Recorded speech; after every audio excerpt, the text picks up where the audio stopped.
വർഷഫലത്തിൽ തുലാം രാശിയിൽ ഉൾപ്പെട്ടു വരുന്ന ചിത്തിര, ചോതി, വിശാഖം ഈ നക്ഷത്രക്കാർക്ക് നിങ്ങൾക്ക് എന്ത് കാര്യത്തിലിറങ്ങിയാലും തടസ്സങ്ങളുണ്ടാകാൻ സാധ്യത വളരെ കൂടുതലാണ്. കാര്യതടസ്സം ഈ ഒരു വർഷം കൂടെ തന്നെ ഉണ്ടാകും. അതുകൊണ്ട് എന്ത് കാര്യത്തിലിറങ്ങിയാലും വളരെ നല്ല രീതിയിൽ ആലോചിക്കുക. അത് നടന്നില്ലെങ്കിൽ എന്ത് ചെയ്യാമെന്ന് ആലോചിക്കുക. അല്ലെങ്കിൽ ആ കാര്യത്തിൽ വിജയിച്ചില്ലെങ്കിൽ നമുക്ക് എങ്ങനെ അതിനെ നേരിടാം, അല്ലെങ്കിൽ ആ കാര്യം എങ്ങനെ കൈകാര്യം ചെയ്യാം, ഇതെല്ലാം മുൻകൂട്ടി കണ്ടിട്ട് വേണം ഇറങ്ങാൻ. നമ്മൾ വിജയിക്കും എന്ന് കരുതി അവസാനം വരെ കാത്തിരിക്കുമ്പോൾ നമുക്ക് പരാജയമായിരിക്കും ഉണ്ടാകുന്നത്. അതെല്ലാം സൂക്ഷിച്ച് കൈകാര്യം ചെയ്യേണ്ട ഒരു വർഷം തന്നെയാണ്. കൂടാതെ ചെറിയ രീതിയിലുള്ള അസുഖങ്ങൾ വരുവാൻ സാധ്യത വളരെ കൂടുതലായി കാണുന്നുണ്ട്. കഴിഞ്ഞ വർഷങ്ങളിലെല്ലാം പൂർണ്ണ ആരോഗ്യത്തോടു കൂടി സന്തോഷത്തോടെ ഇരുന്ന വ്യക്തികളാണ് എന്നുണ്ടെങ്കിൽ ഈ ഒരു വർഷകാലഘട്ടത്തിൽ ആരോഗ്യപരമായ ചെറിയ പ്രശ്നങ്ങൾ വരുവാൻ സാധ്യതയുണ്ട്. ഒന്ന്, ആരോഗ്യ കാര്യങ്ങൾ നല്ല രീതിയിലൊരു ശ്രദ്ധ ഉണ്ടാകേണ്ടത് നല്ലതാണ്. കുടുംബത്തിനുള്ളിൽ സ്വസ്ഥത വീണ്ടെടുക്കുവാൻ വേണ്ടി നിങ്ങൾ ഒരുപാട് കഷ്ടപ്പെടേണ്ടി വരും. കുടുംബത്തിനുള്ളിൽ അഭിപ്രായ വ്യത്യാസങ്ങൾ ഉണ്ടാകുക, ഒരു സമാധാനമില്ലാത്ത അവസ്ഥ, ഒരു സന്തോഷമില്ലാത്ത രീതിയിൽ കുടുംബജീവിതം മുന്നോട്ട് കൊണ്ടുപോവുക, ഇങ്ങനെയുള്ള പ്രശ്നങ്ങൾ ജീവിതത്തിൽ വരുവാൻ സാധ്യത വളരെ കൂടുതലാണ്.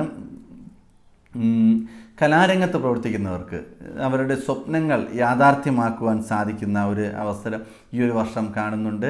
നിങ്ങൾക്ക് നല്ല അവസരങ്ങൾ ലഭിക്കുക, അല്ലെങ്കിൽ അതിൽ ധനലാഭം ഉണ്ടാകുക, നേട്ടങ്ങൾ ഉണ്ടാകുക, അംഗീകാരം ഉണ്ടാകുക, ഇങ്ങനെയൊക്കെ ഒരുപാട് നേട്ടങ്ങൾ ഈ ഒരു വർഷം നിങ്ങൾ തേടിയെത്തുക തന്നെ ചെയ്യും. ബുദ്ധിപരമായ നീക്കത്തിലൂടെ പല പ്രശ്നങ്ങളും ഒഴിവാക്കി ജീവിതത്തിൽ വിജയം കണ്ടെത്തുവാൻ സാധിക്കുന്ന ഒരു വർഷമായിരിക്കും ഈ ഒരു വർഷക്കാലഘട്ടം. നിങ്ങൾക്ക് സാമ്പത്തികമായിട്ട് ചെറിയ കളവുകൾ നടക്കുക, അല്ലെങ്കിൽ നിങ്ങളുടെ കയ്യിൽ നിന്ന് നഷ്ടപ്പെട്ടു പോവുക, ഇങ്ങനെയൊക്കെയുള്ള സാധ്യത കൂടുതലാണ്. കള്ളന്മാരുടെ ശല്യം നിങ്ങൾക്ക് ഈ ഒരു വർഷം മൊത്തം കൂടെ ഉണ്ടാകും. അപ്പോൾ അങ്ങനത്തെ കാര്യങ്ങളെല്ലാം, വിലപിടിപ്പുള്ള കാര്യങ്ങളെല്ലാം സൂക്ഷിച്ച് കൈകാര്യം ചെയ്യുക.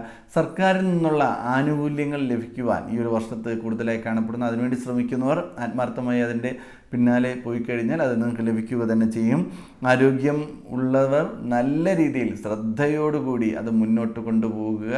അതിൻ്റെ കാര്യത്തിൽ ഒരു വിട്ടുവീഴ്ചയും പാടില്ല. എക്സസൈസോ അല്ലെങ്കിൽ ഡയറ്റിംഗ് പോലുള്ള കാര്യങ്ങൾ ചെയ്യുന്നവർ അങ്ങനെ തന്നെ തുടരുക. ചെറിയ ചെറിയ ആരോഗ്യ പ്രശ്നം ഉണ്ടാകാൻ സാധ്യത വളരെ കൂടുതലാണ്.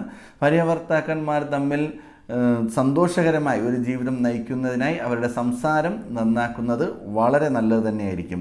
ഈശ്വര പ്രാർത്ഥനയിലൂടെ ദൈവാനുഗ്രഹം നിങ്ങൾക്ക് നേടിയെടുക്കുവാനും നിങ്ങളുടെ ജീവിതം അല്ലെങ്കിൽ കുടുംബത്തിൽ ഒരു സമാധാന അന്തരീക്ഷം ഉണ്ടാക്കുവാനും സാധിക്കും. നിങ്ങൾ ആത്മാർത്ഥമായി ഭഗവാനെ പ്രാർത്ഥിക്കുക, വീട്ടിലെപ്പോഴും ഈശ്വര നാമം ജപിക്കുകയൊക്കെ ചെയ്താൽ ഒരു ശാന്തമായ അന്തരീക്ഷം ഉണ്ടാക്കുവാനും പ്രശ്നങ്ങളെ ഒരു പരിധി വരെ നമുക്ക് മാറ്റി നിർത്തുവാനും പറ്റുന്ന ഒരു വർഷം തന്നെയാണ്. ജോലിയിലെല്ലാം നല്ലൊരു തടസ്സം കാണുന്നുണ്ട്. ജോലി സംബന്ധമായിട്ട് പ്രശ്നങ്ങളും ബുദ്ധിമുട്ടുകളും, അവിടുത്തെ മാനസികപരമായിട്ടുള്ള ബുദ്ധിമുട്ടുകൾ, അല്ലെങ്കിൽ ബിസിനസ്സിൽ ലാഭം കിട്ടുന്നില്ല, ഇങ്ങനെയൊക്കെയുള്ള ചെറിയ ചെറിയ ബുദ്ധിമുട്ടുകൾ, കടബാധ്യതകൾ കൂടുവാൻ സാധ്യത വളരെ കൂടുതലാണ്. ശരീരത്തിൽ മുറിവുകൾ ഉണ്ടാകാനുള്ള സാധ്യതയും കാണുന്നുണ്ട്. അപ്പോൾ വാഹനം ഓടിക്കുന്നവർ, ഈ ജോലി ചെയ്യുന്നവർ, അതായത് ഈ കെട്ടിട തൊഴിലാളികൾ, ഡ്രൈവിംഗ്, ഇങ്ങനെയൊക്കെ ജോലി ചെയ്യുന്നവർ എല്ലാവരും സൂക്ഷിക്കുന്നത് വളരെ നല്ലത് തന്നെയായിരിക്കും. ഈ ഒരു വർഷകാലഘട്ടം നിങ്ങൾ നരസിംഹസ്വാമിയെ പ്രാർത്ഥിക്കുക, പൂജിക്കുക, ഭഗവാന്റെ ക്ഷേത്ര ദർശനം നടത്തുക, വഴിപാടെല്ലാം നടത്തി മുന്നോട്ട് പോയാൽ വളരെ നല്ലത് തന്നെയായിരിക്കും.